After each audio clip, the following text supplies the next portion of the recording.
Nako, keto na.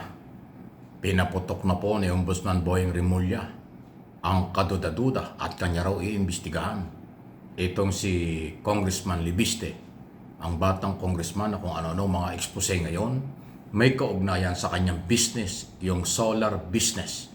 Binigyan pala ito ng 25 years na prangkisa ng Kongreso noong 2019. Pero nitong nakaraang taon, 2025, abay ibinenta ng napakaraming bilyon. Ay bawal pala yun at kung walang approval ang Kongreso. Eto, pakinggan ninyo. Naloko na, nahuhukay talaga. Negosyo, yung batang-bata ka, ninegosyo mo yung franchise? This Wala ka ba kahihiyan? Yan, Ano ang kasi galing. Pilipino yan? Maanghang ang tirada ni Ombudsman Jesus Crispin Rimulya kay Batangas 1st District Representative Leandro Leviste. Sa kanyang radio program kanina umaga, sabi ni Rimulya, iniimbestigahan na ang anyay pagbenta at paglipat ni Leviste sa prangkisa na nakuha ng kumpanya nito sa sektor ng solar energy na hindi anya inaprubahan ng Kongreso. Walang consent ang Congress sa transfer ng franchise na yan. Critical yan. National franchise. National franchise Renewable energy, critical to the national life. Tapos ganun lang. Na-split. Bebenta mo, flip mo lang. Na-flip. Nanay mo pa, senador? Noong 2019, nakakuha sa Kongreso ng 25-year franchise ang solar company na pag-aari ni Leviste, anak ng nakaupo noong si Senador Loren Legarda. Nitong 2025, ibinenta ni Leviste sa isang power firm ang malaking bahagi ng kanyang shares ng kumpanya na nagkakahalaga ng 18.26 billion pesos. Ayon sa Section 18 ng Republic Grabe. Act number 11357, ang batas na nagbigay ng prangkisa sa solar company ni Leviste, hindi maaaring ibenta ang kumpanya o ang controlling interest dito nang walang approval ng Kongreso. Loko na. Sabi ni Rimulya, mas mabigat ang issue sa prangkisa ni Leviste kaysa hawak nitong tinatawag na Cabral Files na listahan. Yan ang matindi. Kita nyo, nasisilip talaga. Alam niyo ito si Congressman Libiste, matalino naman, kaya lang yung kanya sigurong kabataan, bata pa kasi. Masyado siyang nadadala siya ng init ng kabataan o ng mga kaganapan. Marami siyang sinasabi laban sa grafting corruption kung kani-kanino. Taga-executive department, kakasamahan sa Kongreso, sa Senado at kung sino-sino pa. Tungkol nga dyan sa Cabral Files. Pero hindi naman daw kapanipaniwala dahil until now, walang coordination sa Office of the Ombudsman itong si Libiste para ibigay ang detalye ng kanyang Cabral Files. Ito ngayon nasilip ng Ombudsman. Trabaho ng Ombudsman yan. Pwedeng silipin yan. Kasi si Rimulya po ay dating congressman, dating governor, abogado. Alam niya. Totoo yun. Ang franchise law, prangkisa, ibinibigay ng Kongreso at Senado. Nakuha niya yan noong panahon ni Duterte. 2019 niya.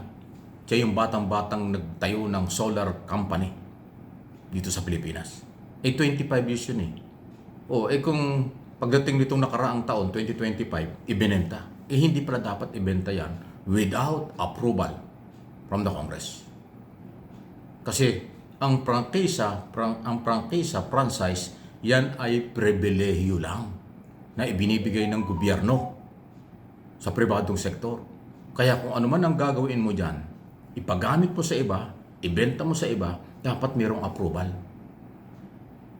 Di ba yun ang nangyari sa ABS-CBN? Hindi na-renew yung kanilang prangkisa sa television at radyo, pero gumamit sila ng ibang prangkisa na imbestigahan, lalo nasara. Yun din ang nangyari sa SMNI. Yung kailang prangkisa, sinuspinde, hanggang ngayon hindi nababalik. Merong authority ang Kongreso. So itong solar franchise na nakuha ng mga Libiste, dahil siguro influensya ni Loren Legarda dahil senador noon. Yung ina, Congress Libiste, abay bigla palang ibinenta ng ganyang kalaking halaga. Kaya pala lalong yumaman. Di ba? Pinagmamalaki ng mga Libiste na siya napakayaman. Bilyonaryong congressman. Naman pala. Kung siya yung bilyonaryo na, nadagdagan pa ng another billion kasi yung palang prangkisang ibinigay ng Kongreso ay kanyang ibinenta. Wow! Yan ang malaking problema. Pwedeng makasuhan siya dyan. Baka yung nakabili ng prangkisa magka-problema rin kung gagawin ng Kongreso. Ngayon na-expose na ito, baka sakyan ng ibang congressman. Lalo na yung mga congressman hindi rin kontento sa mga statement at ginagawa ng Batang Libiste na kung ano na sinasabi laban sa kanya. Tungkol, excuse me po, tungkol sa kapirahan dyan sa Kongreso. Di ba yung issue ng merong 1.5 million a month, 2 million bonus. Abay, hindi gusto ng mga congressman yung balitang yan. Kay Libiste galing yan. Eh ngayon, baka masilip yung kanyang prangkisa. Delikado yan. Ayan na. Until now po, wala pa tayong nababalita kung ano ang reaksyon ng Batang Libiste dito sa sinasabi ni Boying Rimulya. Ombudsman ito. Meron siyang karapatang imbestigahan yan. At pag napatunayan yan talaga ay may violation, pwedeng mawala yung prangkisa. At paano ngayon na ibenta na? Kawawa yung bumili.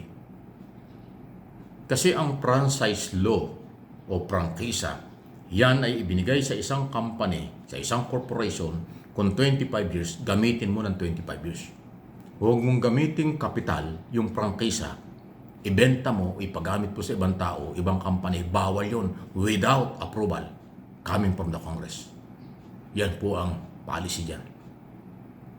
Kasi ang prangkisa, ulitin ko, pribilehiyo lang na ibinibigay ng gobyerno under the law. Pwedeng bawiin anytime pag may violation. Pwedeng i-terminate anytime kasi pribilehiyo lang. Hindi yan obligasyon ng estadong ibigay sa isang company o isang tao. Prangkisa sa radyo, telebisyon, prangkisa sa mga solar business o prangkisa sa mga barko, kung anumang franchise yan. Yan ay lahat pribilehiyo. Mukhang nakalimutan yata nitong Batang Libiste na meron siyang ganyang business. Baka masyadong mataas ang moral dahil bilyonaryo at marami sinasabing kung ano-ano. Dahil bagong congressman, marami siyang expose.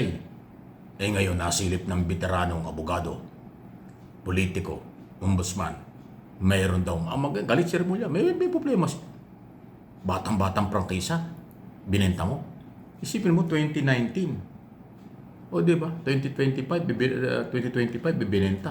Eh ilang araw, 5 taon lang yan. Eh 25 years. Dapat 25 years gamitin mo yung prangkisa. At kung gusto mong ibenta at ipagamit sa iba, maghingi ka ng approval mula sa Congress. Para legal. Ay mukhang walang ganon. Naloko na. Pati yata si Lori Ligarda baka sumabit pa rito. Kaya naisip na ma-influence at malapit kay Duterte. Kaya pala ang dating ni Libiste parang DDS. Diba? Ang idol nga niya si Kiko Barsaga yung sinuspindi. Kahawa-hawa na sila. Yung nga pala, ito yung malaking utang na loob kay Duterte. Yung ipinagkaloob sa kanya ang 25 years franchise ng solar business niya. Eh kaso hindi naman pala ginamit. Ng 25, 5 taon pa lang ibinenta na. Pinagkakakitaan yung prangkisa. Naloko na. Ang laking problema niyan kung magpaliwanag ka at aabangan namin.